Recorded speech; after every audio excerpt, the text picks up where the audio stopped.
Le premier arc qu'on va étudier, c'est l'arc brisé en tiers-points.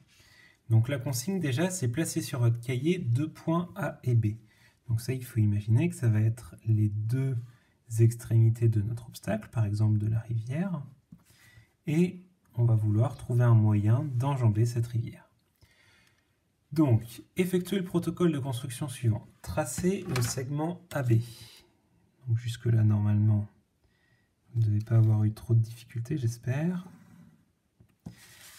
Ensuite, tracez un triangle équilatéral ayant pour base AB. Donc triangle équilatéral, c'est-à-dire que les trois côtés sont de même longueur. Donc pour reporter la longueur du premier côté, j'utilise mon compas.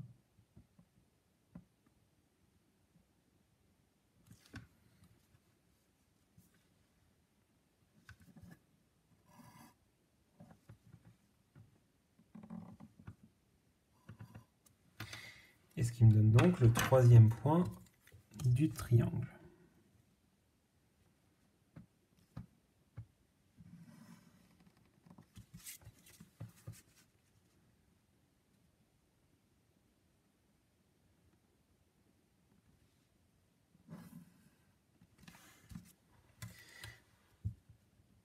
On nommera C le troisième sommet de ce triangle. Donc voilà, ça c'est le point C.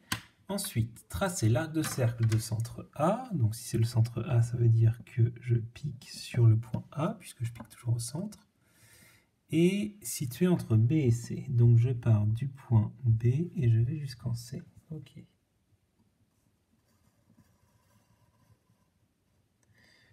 Et ensuite, tracez l'arc de cercle de centre B et situé entre A et C. Donc je pars de A et je vais jusqu'à C.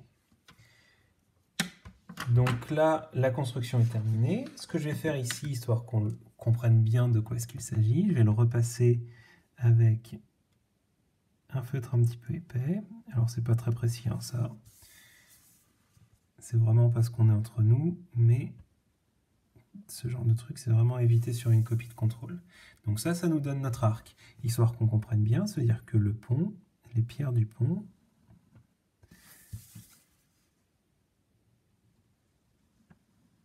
vont être assemblées comme ça.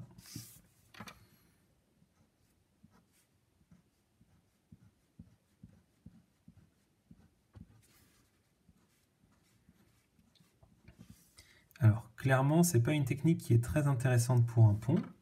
On retrouve plutôt ce genre de construction, par exemple, dans les églises, surtout dans le style gothique. Voilà, c'est tout pour l'arc brisé en tiers-point.